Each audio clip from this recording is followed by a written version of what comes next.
Hey everybody, Zach LeBeau here, CEO, co-founder, SingularDTV. This is kind of an impromptu, spontaneous update. I hadn't planned on giving one, but there's just a lot of really great things going on, so I wanted to share a bit of them with you right now. Been on the road for about a month, a little over a month, and going to be on the road for another month at least. And began in Los Angeles. Kim Jackson, Jason Terrell are just doing an amazing job onboarding just really great films and filmmakers and things like that. We've got one of my favorite filmmakers of all time who is jumping on board with SingularDTV and who's going to come along with this on this decentralized movement, this mission. I really want to announce it right now, but I can't. They want to announce it. They're going to announce it at South by Southwest or a little bit before South by Southwest. But we got a lot of really great film projects at high levels coming down the pipeline. They take a little time to put together, so we will definitely be announcing them one by one as they're ready. But after that, we hit Japan, Tokyo, and there's a lot of really great things going on in Japan. Absolutely love Japan. Went to university there, worked there, lived there many years ago, and it was great to go back. What we're doing in Japan is, one of the things SingularDTV is doing is we're creating this mesh web of tokenized ecosystems and token models for the entire purpose of igniting a sustainable entertainment economy. So we've got a lot of experimentation going on. And Japan, we've got a really interesting experiment going on there, and it's actually partially inspired by Netflix's failure there. Netflix, they went into Japan with this really bullshit strategy of cultural standardization, really arrogant and so American in a way. They basically tried to force English-speaking Hollywood content onto the Japanese audience, and it didn't work. Of course not. Japan has its own very beautiful, vibrant, passionate culture, and Netflix failed. So we got to thinking about a certain strategy that we're actually calling it basically a mega production nodes strategy. We're setting up these mega production nodes in certain regions around the world. And the first one is in Japan. And what that basically entails is we're launching Singular Japan, a Singular Japan token. And this is an entertainment fund. Sole purpose is to decentralize entertainment in Japan. It is to fund artists there, Japanese artists who create film, television, music, anime, all sorts of things. Japanese artists in Japanese language for the Japanese audience. And we're launching it on Tokit. It's going to generate revenue for Tokit. It's going to, all the content that is going to be created through Singular Japan is going to be on EtherVision. It's going to create revenue for EtherVision.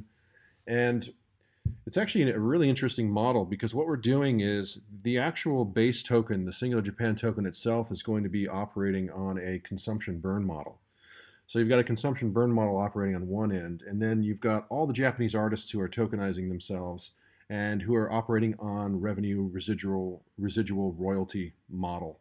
So it's a really interesting, unique hybrid. And every time Singular Japan tokens are going to be burned on this side, we're going to be burning Singles tokens as well.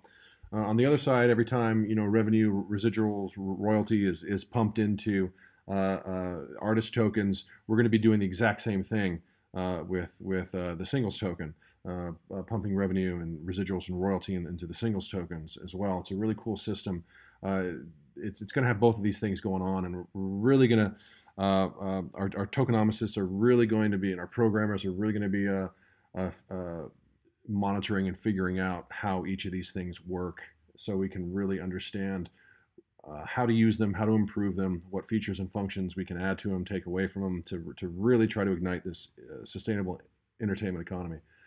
We're going to be launching that here pretty soon. It's going to be in Japanese completely, but we'll definitely let you know about it. We're going to go to other regions of the world to do this model as well. Hong Kong is next after Japan. We're going to be setting up a decentralized entertainment fund for the Cantonese-speaking people of the world, which is going to be really exciting.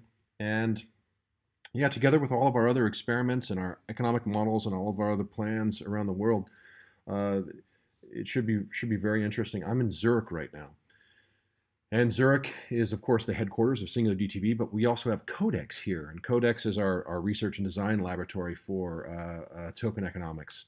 This is where we come up with all the interesting features and functions for our entertainment economy. Full-time programmers and coders here figuring all these really great things out. Something really important that we've been doing, and it's been this really great kept secret for a very, very long time, but it's starting to come out now. Actually, it's just we're building our own blockchain, basically. You know, it's kept me up at night for a very, very long time. This entire aspect of, is Ethereum going to be able to scale or not? Is it going to be able to scale fast enough? Because we've got all these applications, all these things going on, and it's gonna take a lot of transactions.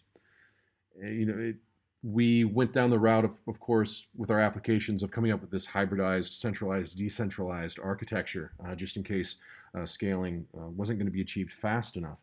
But we started this secret project, this secret private consortium blockchain project a long time ago. Only myself and Ari knew about it inside SingularDTV, and Aaron McDonald of Centrality knew about it as well, because we're working on it with him. And congratulations, Aaron and Centrality, for your $100 million token raise. $100 million in 6 minutes. It was very impressive. Blockhouse helped Centrality achieve that. Of course, SingularDTV helped establish and set up, owns a piece of Blockhouse. So, and the amazing thing is, too, they actually got $263 million worth of interest, but they capped it at 100. And yeah, 6 minutes, $100 million. So Centrality is fully funded, and we're decentralizing the world together. But okay, that's back to, yes, this blockchain. So it's on testnet right now, and it's doing about 100,000 transactions per second. And it's really exciting because we're confident now that no matter what happens to Ethereum, we'll always have this private blockchain that we've built to use if we need to. It's kind of like our emergency fallback generator. Who knows? We actually might use it completely as well. It's compatible with Ethereum. It's compatible with other coins and tokens that are not Ethereum. So it's doing some cross-chain things. It's doing a lot of really other interesting, cool things too that I'm not going to get into right now, but you'll be hearing more about it a little bit later this year. It's in testnet. We're going to take it live sometime soon. But of course, we are 100% devoted to Ethereum, but our mission's too important to not have plan B, fallback plans, things like that. So here I'm going a little bit over here, longer than I wanted to. I want to keep this under 10 minutes, but yeah. So basically, after this, going to the Berlin Film Festival, a lot of interesting things there, and then we keep on going from region to region, and lots of different meetings, onboarding really interesting, unique projects from all over the world, different languages, and we will have more to update soon. And thanks so much.